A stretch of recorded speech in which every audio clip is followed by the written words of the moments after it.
Welcome to the 10th and final session of the FCI class on Help for Those Living with Chronic Illness and Pain. This is Craig Svensson. I'm glad you've joined us for this last session, which as promised is going to be focused on answering some questions. I want to start by focusing on a theological question, and then after that we'll move on to some practical questions. And here's the theological question I want to spend a bit of time on. I think it's a very important one. And that is the question, does God cause or merely allow physical illness? In other words, does God actually actively bring into our lives physical ailments? Or is it simply that God allows those things to happen to us? I think how you answer this question is very important, because it will well determine whether or not you see suffering as simply something that is cruel and must be borne, or if you see it as something for which God has a purpose in your life and the life of others. There's a lot of different ways that we could look at this question, and people have written entire books on it. I made reference in an early session to a book by Timothy Keller on living with suffering, and I would really commend that as a book that would help you in this particular area as well as others. But let me take a little different approach on this by considering the view of Job. The book of Job is the clearest and longest description of what it is like to live with persistent physical suffering. And as such, it gives us tremendous insight into the experiences of one who is living with physical suffering, but not only the experiences of Job, but also the perspective of Job. And I believe that the perspective that Job shows, both in the beginning and throughout that entire treatise, really addresses this important question. But before we get to that, I want to focus your attention on three words that probably aren't a regular part of your vocabulary, but really are important to understand this theological question. And those are the words proximate, penultimate, and ultimate. What do I mean by bringing them up? Well, first of all, for many events, there is what would be best called a proximate cause. That's the nearest thing that we can tell that brought about an event.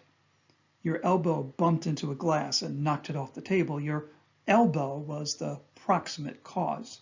Even though what may have provoked you to get up and perhaps jump up from the table quickly was something fell over across the kitchen, and that is what caused you to get up and caused your elbow to hit the glass. But the proximate cause was your elbow, right?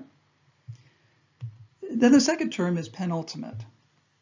Some things have a penultimate cause. In the example I just gave you, getting up is what caused you to move your elbow in the way that you did, and therefore is the next closest thing to what the true cause behind all those events were.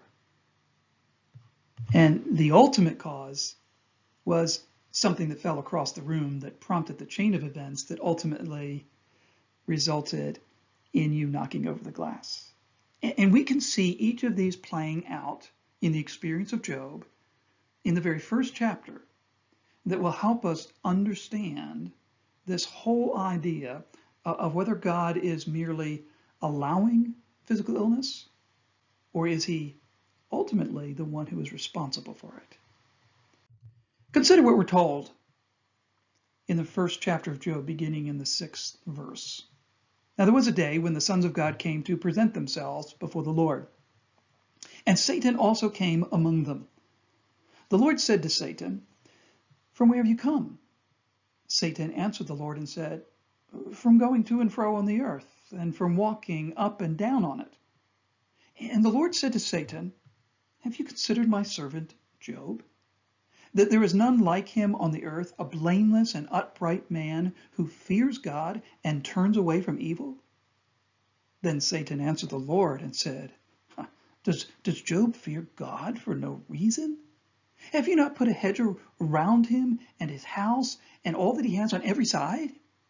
You have blessed the work of his hands, and his possessions have increased in the land.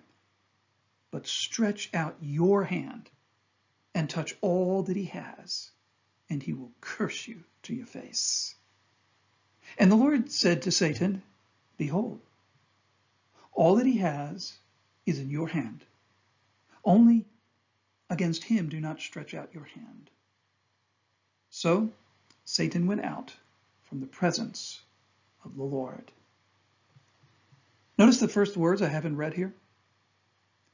Whose hand does Satan talk about stretching forth and touching Job?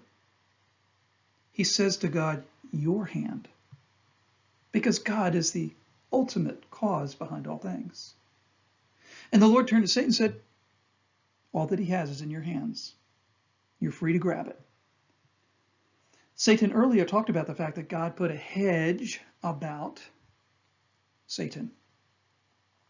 That meant that Satan could not get at Job and his stuff because God was protecting him, which would suggest to us that Satan had tried. He had examined the situation. But then God says, I've removed that outer hedge. Have at it, Satan. Try what you want. Clearly, Satan could have had no impact on Job's life except God made the decision to allow him to enter into what were formerly boundaries where he could not go.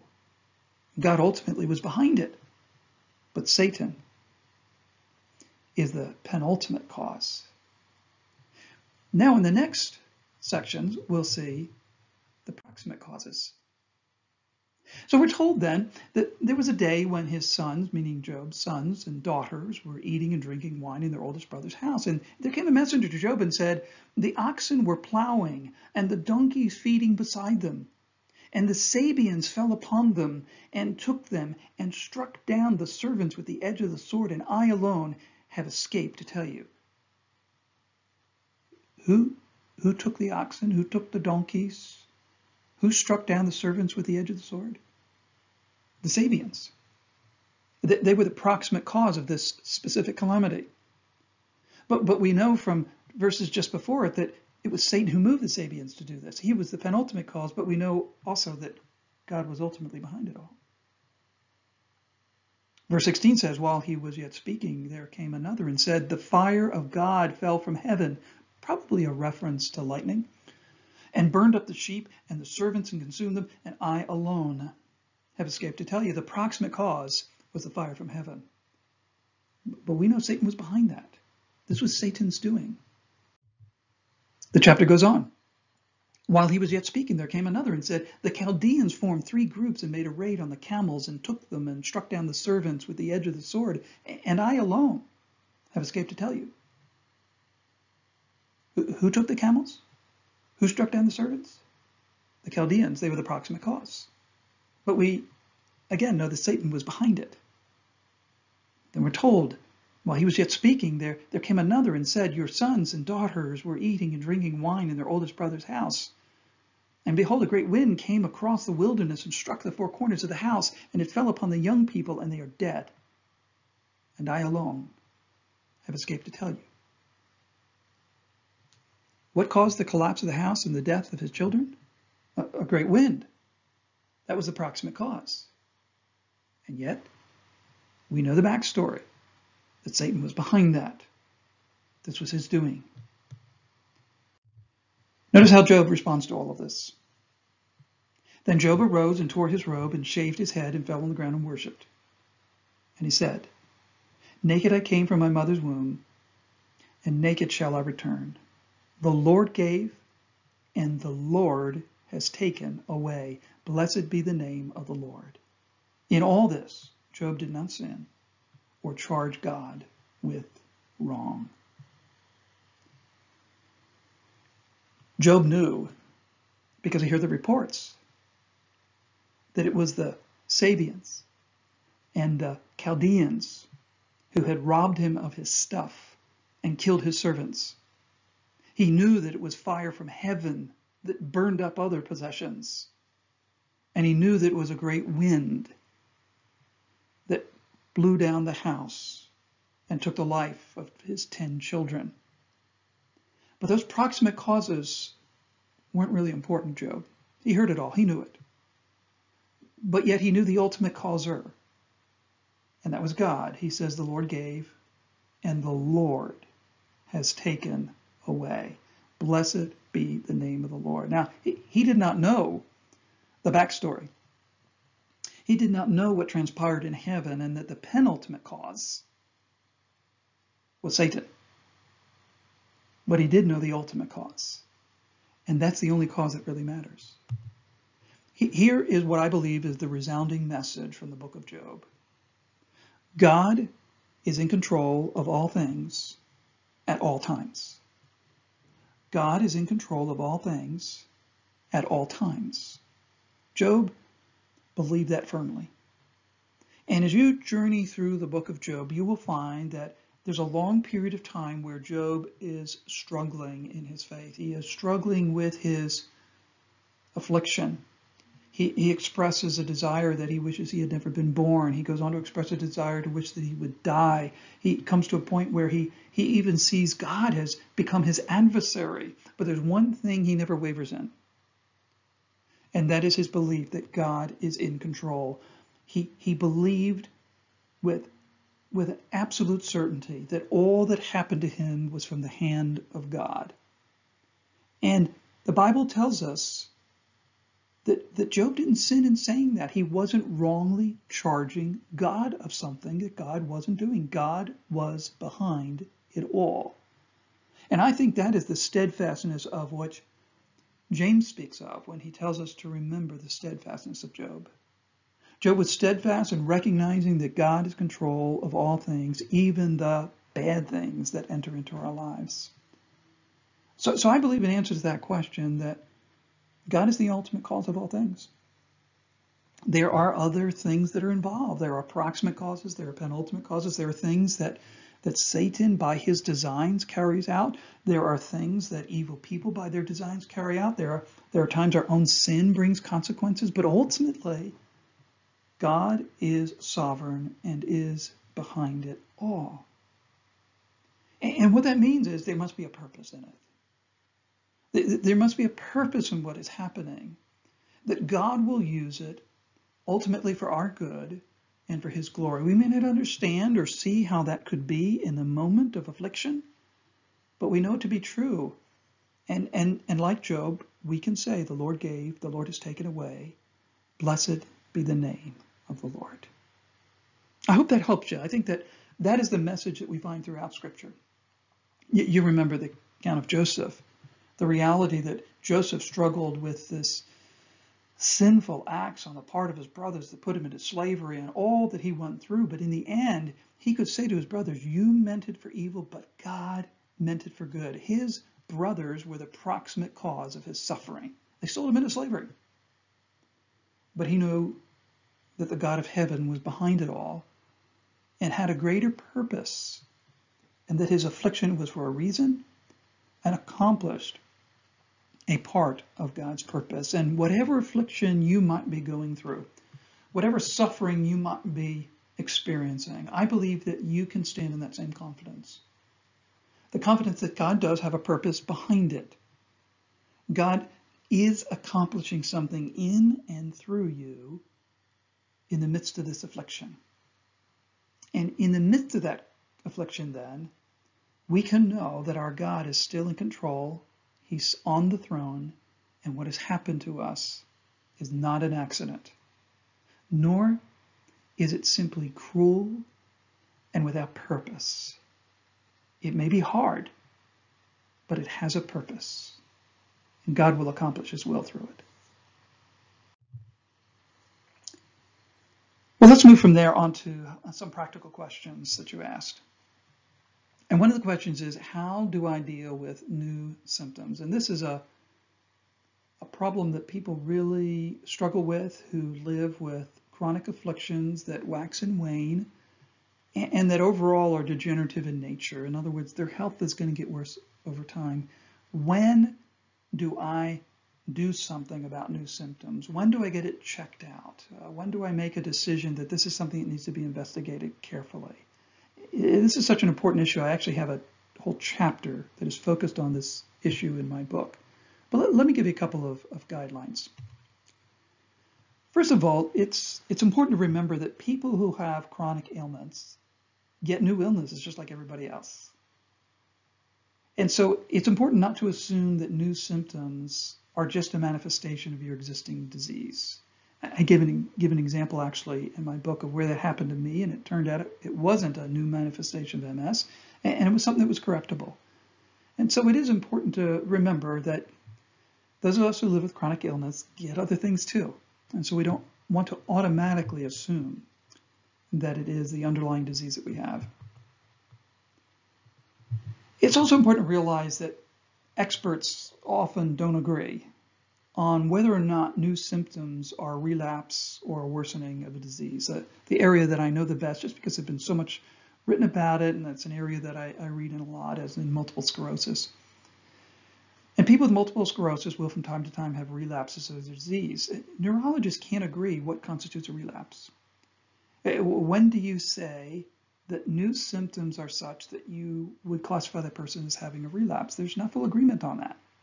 And so realize that this is one of those areas of uncertainty that we have to live with. And that there might be times you would go to a specialist and you think that, oh, maybe this is a worsening of the disease, it's a changing of the disease, and you can't really get a solid answer on it because we just don't know. But let me give you some things to think about when you do have new symptoms come and arise. If new symptoms change what you can do day to day significantly, if they impair normal activity, you should get it evaluated. That's a clear signal you should have it looked at. Even if you're quite certain it's just a manifestation of your disease, if it changes your normal activity and what you can do, that's a sign you should probably get it checked out. Now, if you are living with chronic illness, presumably you have regularly scheduled appointments every 6 months, every 12 months with a specialist. And the question that we always face is, let's see, do I push up that appointment and try to get in and see them as soon as possible? Or do I just wait and bring it up the next time I have an appointment with my specialist? If it's really changing your normal activity, don't wait. Get it checked out. Another time to not wait is when you have symptoms that are causing you to be anxious, or your loved one, your spouse, or others to be worried about. If you're spending a lot of emotional energy worrying about it, and you're finding you just can't get it out of your mind, you're wondering what this means, get it evaluated. Don't just live in the dark then. Try to get a professional opinion about what might be going on and whether something else should be done. If it's really causing distress in your life, get it checked out. And here's a piece of advice to you.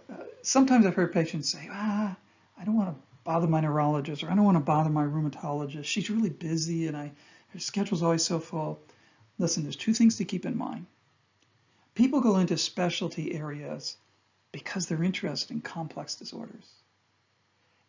You might be the most interesting case in their day. So don't think that you're bothering them. That's what they're there for.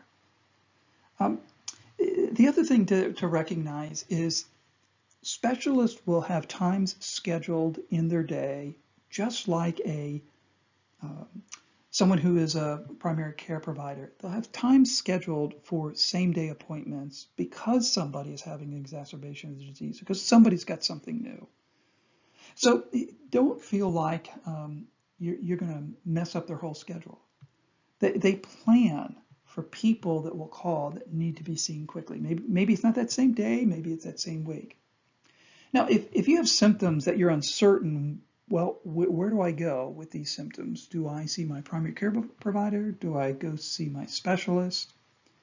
If there are symptoms that are clearly related to your disease, that you know that they're either worsening symptoms that exist there or it's something to be expected, then your specialist is probably the best person to see that. But if you're uncertain, then your primary care provider is probably the first person that you should see, because they're going to look at you in a broader perspective than a specialist would. A neurologist is going to focus on neurological problems. An internist is going to look at a whole array of issues, and they may be the first place that you would go when you have new symptoms.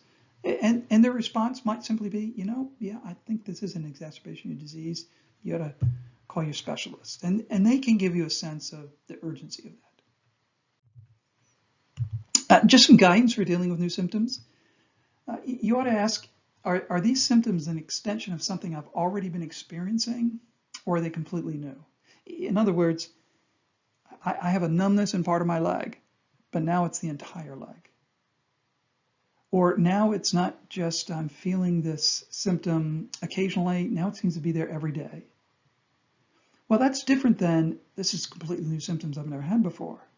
Or now it's at a different part of my body. You might expect an extension of symptoms, and if they're not really impairing what you're doing, that could probably wait until your next appointment. On the other hand, if they're showing up in a new site, or they're a different type of symptom, that's something that you'd probably want to get checked out right away.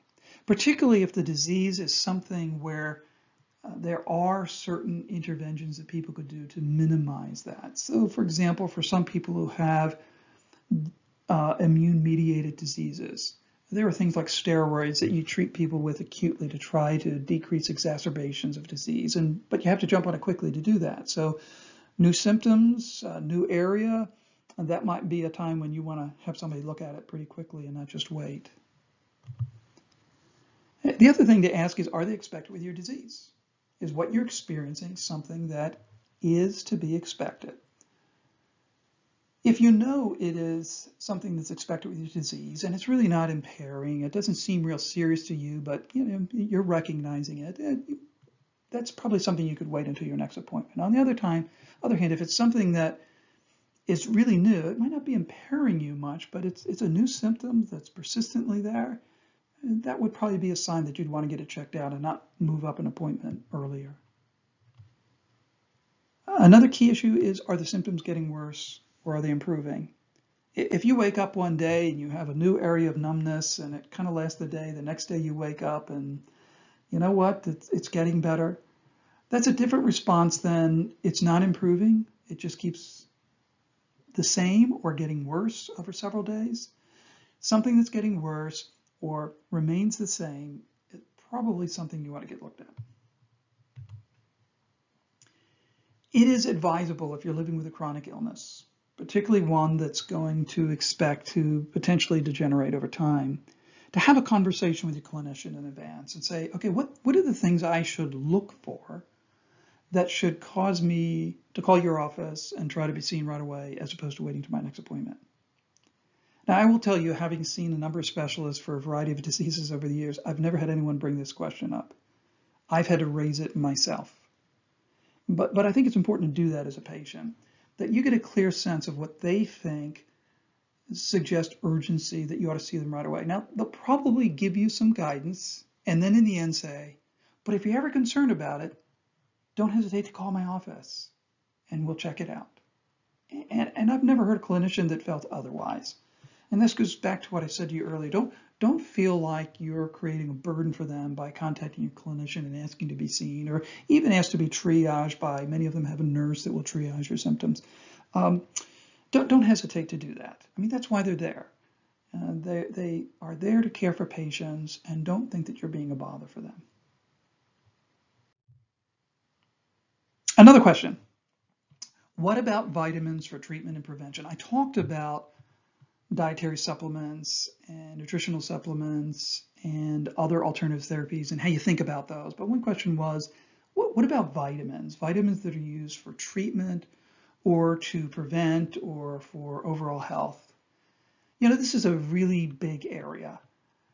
I tried to look and see what were the sales of vitamins in the most recent year. And it's kind of hard to get vitamins, separating them out from nutritional supplements because they tend to report those numbers together. But the best data I could get suggests that Americans last year spent just under $10 billion on vitamins. Just under $10 billion. That's a lot of money. This is a big industry. And like any industry, they're constantly advertising and promoting their products. And they want to sell more. That's how they make more money. And you ought to realize that there is this marketing piece out there about vitamins that will be promoted for all kinds of things for which there is not necessarily good evidence. But let me give you a couple of guidelines from my perspective as a biomedical scientist and as a health professional. And this is an area that I have actually spent quite a bit of time researching and trying to keep up on the literature for. First of all, recognize that by definition, vitamins are micronutrients.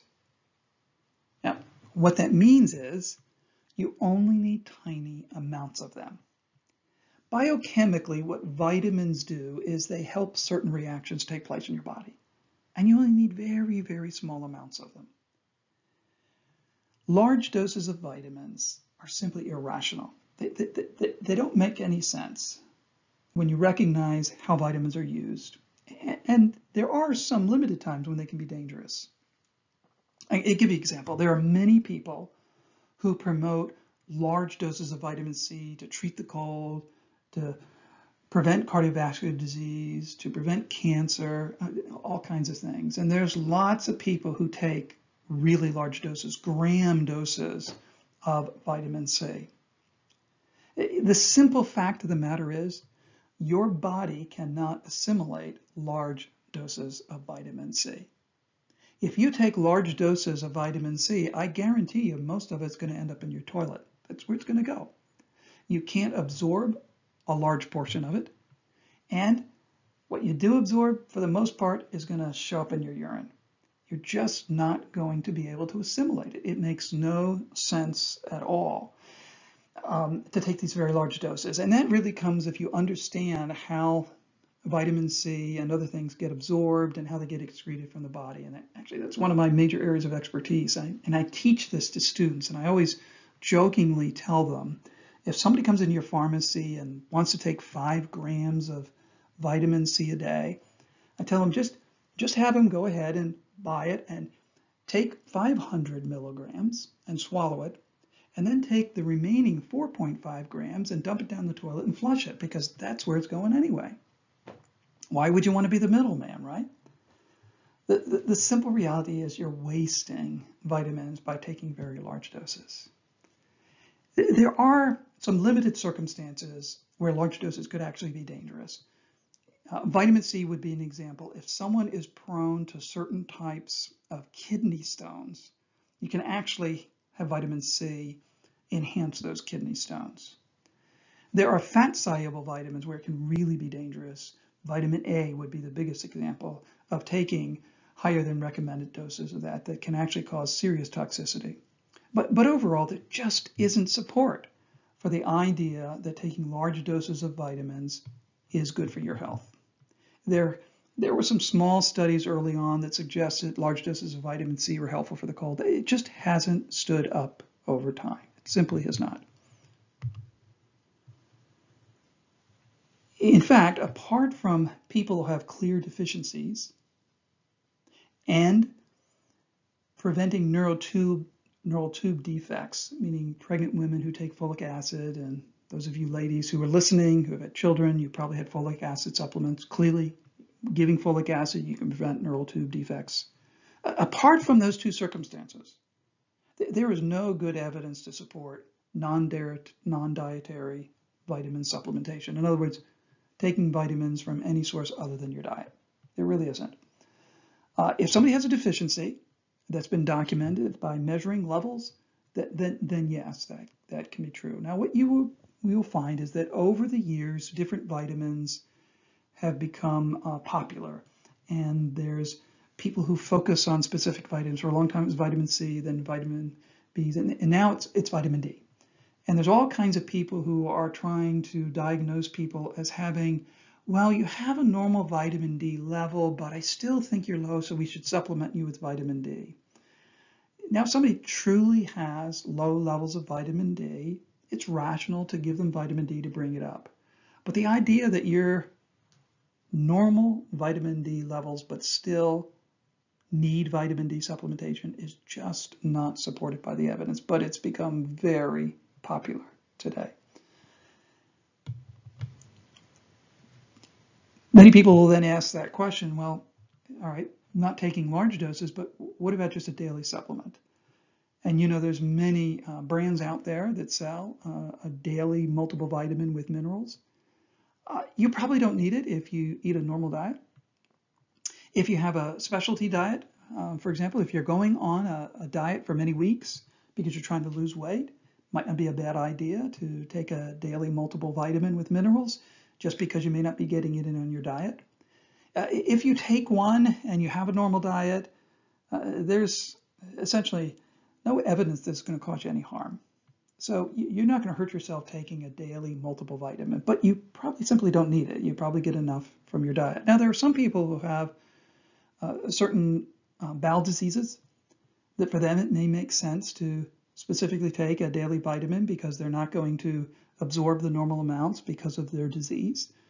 And if you're a person in that condition, it's something you really ought to talk to your gastroenterologist about. Does it make sense for you to take vitamin supplements if you're having absorption problems? But overall, while these things are sold, as I said, to almost the tune of $10 billion a year, the vast majority of people who take them are gaining no benefit from them and really don't need to take them.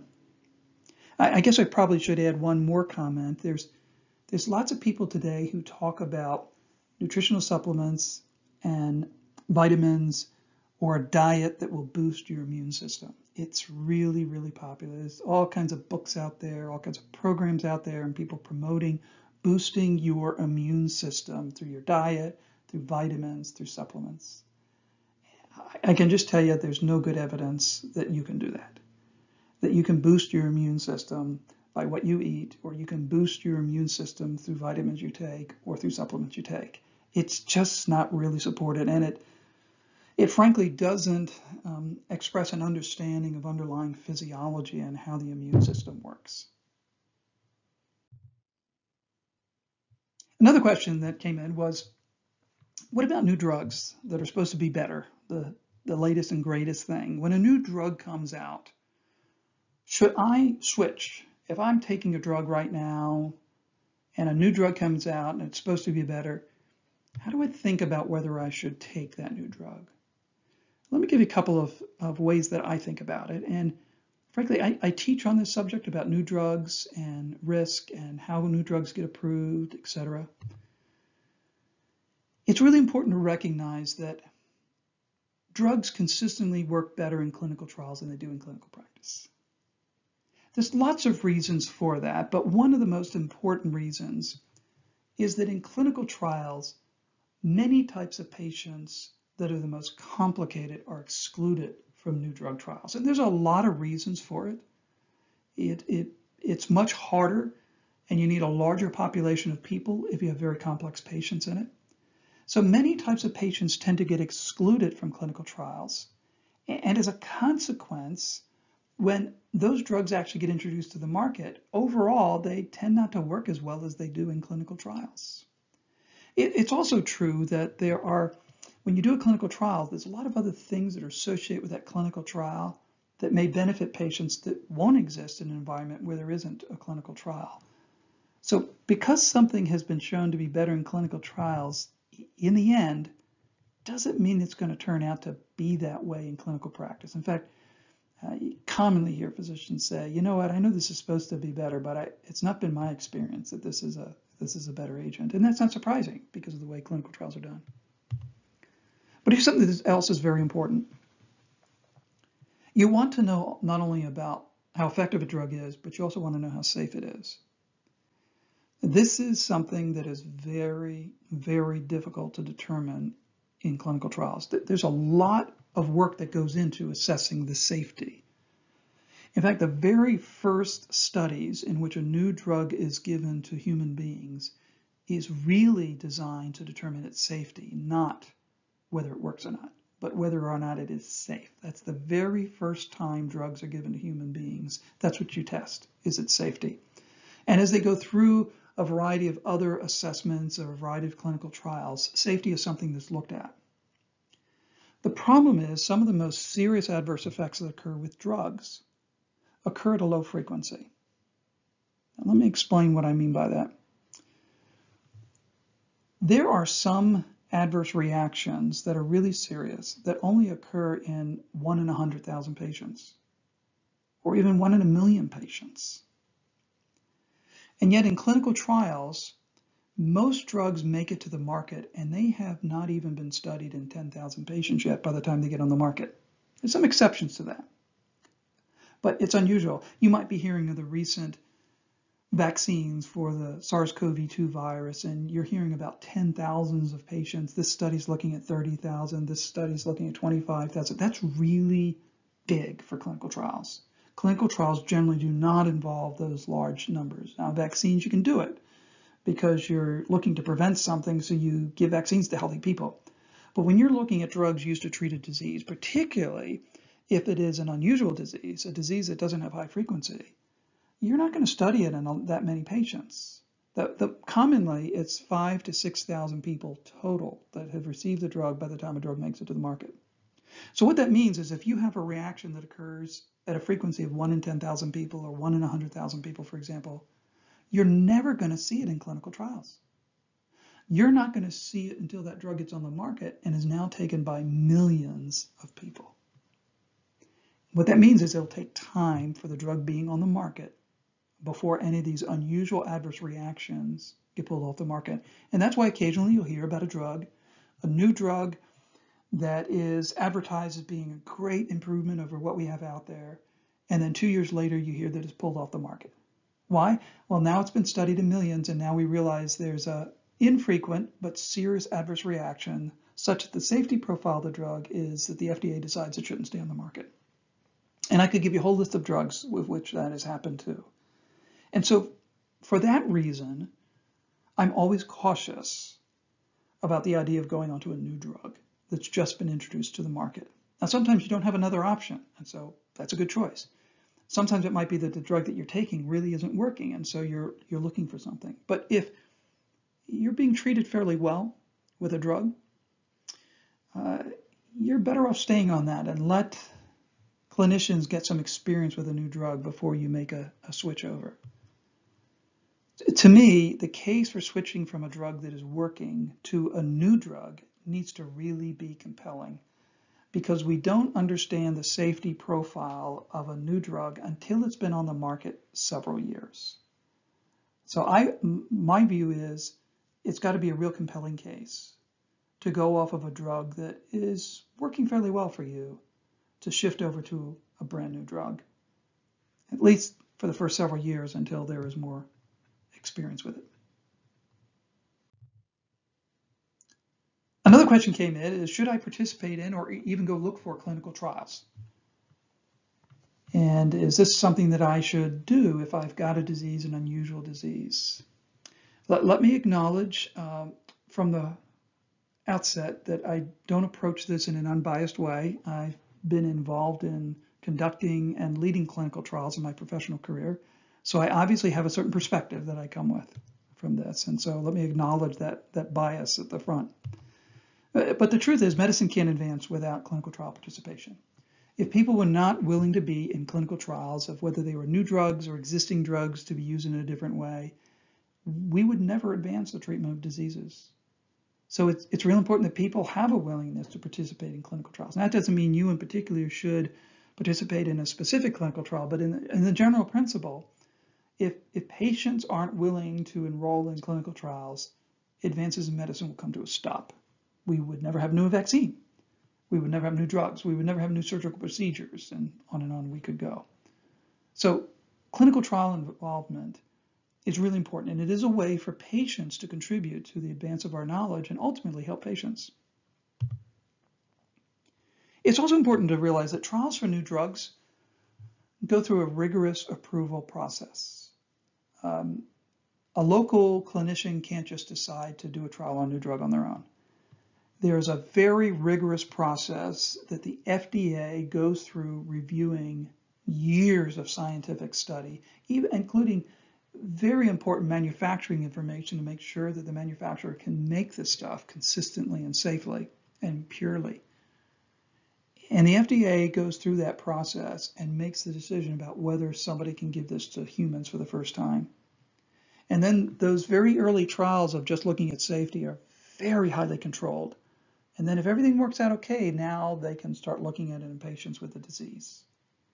In addition to the role of the FDA saying to a pharmaceutical manufacturer, yes, you can go ahead and do clinical trials now on this, Local investigation review boards will look at somebody who proposes to do a study in a given site. So for example, if a clinician wanted to be involved in a clinical study at Indiana University Health, it would have to go through a review board at Indiana University Health to determine whether or not that was safe for patients, it's been designed well, is likely to give us important information. So there's at least 2 levels, and sometimes more, levels of review for clinical trials. So you can be confident that a lot of eyes have looked on the protocol to make sure that that is designed well and likely to give important information. One thing that's important for you to recognize is you should never feel pressured to participate, though. If you ever at any time are asked to participate in a clinical trial and you're hesitant and you feel like you're really being pushed in that direction, you should immediately push back. You should put a pause button on it. Don't ever participate in a trial if you feel like you're being pressured to do it. In fact, good clinicians will work hard to avoid that. Most commonly, a clinician will not do that recruitment themselves. They'll have somebody else, so that you don't have this feeling like the person that's taking care of you is asking you to participate in this trial, and that saying no may change the way they would care for you. There's a little bit of a wall put between that. One of the clinical studies we did was in AIDS patients, and I worked with a group of infectious disease docs when I was in Michigan, and we were doing studies in AIDS patients, and we had to recruit patients to do this. Well, we hired a research nurse, and her role was just to recruit and make sure the study was conducted. She had no role in their patient care. So when she approached them, these patients wouldn't be concerned that, if I say no, it may change the way that this person cares about me, because this person wasn't involved in their care. And the best of clinical trials are designed that way. They're set up so that you wouldn't even feel that pressure from your clinician, because they're not the one asking. It's also important to recognize that you can withdraw from a trial at any time. If you agree to participate in a clinical trial, doesn't mean you have to stay in it. If at any point in time you become uncomfortable with it, you don't feel like you want to continue to do that, you have the right to withdraw. In fact, that is mandatory by the FDA. It is mandatory by all investigational review boards. A patient has to have the right to withdraw at any time. So realize you have that right and you're not stuck with it if you begin to participate. One thing that I would suggest you be very careful of is make sure that you understand what the risks are. If you're asked to participate in a trial, you'll often get a lot of documentations. A lot will be explained to you. Normally what will happen is a research person, a research associate, a research nurse will explain it to you, and you'll be given documentation. And you have every reason to say to them, you know what, I can't quite absorb this. I'd like to take this home and read about it. Maybe you want to talk with your family about it, etc. And try to think about whether this is really something you want to do. Make sure you understand it. If you're not clear about what the risks are, then hold off. Don't agree to it. Any trial has some risk to it. Any new drug has some risk, and some of those risks are going to be unknown. People take all the care they can to try to make sure patients are safe, but there are risks, and you need to understand what those risks are before you agree to participate. If you are looking to participate, perhaps you have a disease and it's not well controlled. Nothing has worked for you, and you're searching for something. You want to know, is there a clinical trial out there that maybe is studying my disease that maybe I could enroll in and that might ultimately help me? One of the best places to get information is patient advocacy groups. They're a good source about trials, whether you have arthritis, whether you have migraines, whether you have multiple sclerosis or fibromyalgia. There are patient advocacy groups. And most of them on their websites will have a section that is devoted to information about clinical trials and places that you can contact to potentially enroll. Now, I will tell you right up front that those are generally limited in sites where those clinical trials are taking place, and sometimes you have to be geographically in one of those areas, but you can find out whether there's one in your geographic area or not. And there are also certain criteria for a person to be able to participate in it, and it's possible you may not meet those criteria. So I say that because I don't want someone to search for clinical trials, see there's a clinical trial, they get their hopes up, and it turns out they can't participate. And I've certainly heard patients who have had that experience, particularly cancer patients, and they're crestfallen when they realize they don't qualify for the trial, and that is hard. So just because you have the disease doesn't mean you would qualify for the trial. But if you are interested in finding about trials, the best place are these patient advocacy groups, a really good source. The last question that I received was questions about studies from other countries. Are they reliable? And I assume this meant biomedical studies that are published. Can we trust things that come from other countries? I got a couple of points here that I'll just say on that. First of all, significant findings always require confirmation. I don't care where it's done. I don't care if it's done at a top-notch place like Harvard or Johns Hopkins. It always needs to be reproduced. There are a variety of reasons why clinical trials sometimes give false positives or false negatives. In other words, it looks like something's worked, then when other investigators study, it turns out it doesn't. Significant findings always require confirmation. In terms of really just looking at a global picture, though, are there differences between countries? And the simple fact is there are. The regulatory agency and the ethical framework by which investigators work isn't the same across the world. I would say that in addition to the United States, European, Australian, South Korean, and Japanese research is very highly regulated and trustworthy. When I read a study from one of those areas in the biomedical literature, I don't worry about whether this was conducted rightly. That doesn't mean there can't be bad players in any given country. There can be. And from time to time, I'm sure you've read about something that has happened by some clinical investigator.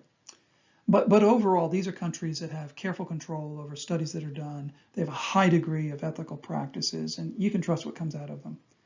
That's not true for every country. There are some countries that have a bad reputation, and frankly, that reputation is earned. One of the ways of looking at how trustworthy research is from a country or not is how many times an article that gets published in a scientific journal has to be retracted. And there's actually data on that. Now, obviously, the number of articles isn't what you want to look at because countries are different in size, but rather, what's the rate? How many articles get retracted compared to how many articles get published in that country? And there's actually been studies that have looked at that geographic distribution. And I can simply tell you that there are some countries that have a really poor record. The very worst record is Iran. They have the highest number of retractions per publications of any nation in the world by a significant margin. Not all that far behind them, though, are India and China. And I will simply tell you that while you hate to castigate a whole country or falsely characterize a whole country, the simple fact is there's a substantially higher rate of scientific misconduct that occurs in China and India. And I never trust anything that comes out of there that's not replicated in another country. And there's a number of reasons for that. The issues of quality control and ethics behind even business practices in India simply is not the same as it is in the United States. Now, I will tell you, the pharmaceutical industry is trying to change that.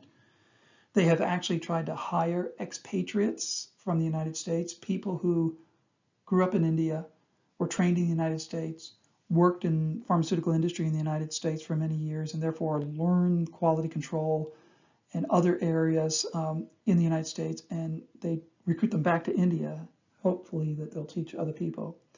China has a reward system that unfortunately can reward people that are doing bad behavior. They reward results and aren't as concerned about how you get there. And they reward people in a way that it seems to create an environment where there's a high degree of scientific misconduct that occurs. Again, I don't want to disparage all Chinese investigators in China because there are some very honest, highly ethical investigators there. The problem is, unless you know people, you don't know what is the case when something's published. So I simply wouldn't trust anything that was published out of a Chinese institution that has not been reproduced. Now, that's my personal opinion. Other investigators might feel differently about it, but I think there's data to back up that approach. So I would say anything from Europe, Australia, South Korea, Japan, the United States, Canada, you can be confident in. Other countries, not so much. Well, I hope you found this session to be helpful. I appreciate those of you who submitted questions. and hope that I have addressed those reasonably for you. If I've addressed a question that you asked but still left some things unanswered about it, don't hesitate to shoot me an email and ask some follow-up questions that maybe I can get more specific at what you were digging after. I want to thank all of you who stayed with us through these 10 sessions. I know this last one has been a little bit longer addressing your questions. I hope that you have found it helpful and informative. Whether you are a person who is living with chronic illness, or you live with someone that has chronic illness, or you are seeking to be better equipped to those who are living with chronic illness, my prayer is that the Lord will in some way use what we have covered over the past 10 weeks to equip you in your own journey with chronic illness or as you walk with others. May his grace and peace abound to you in Christ.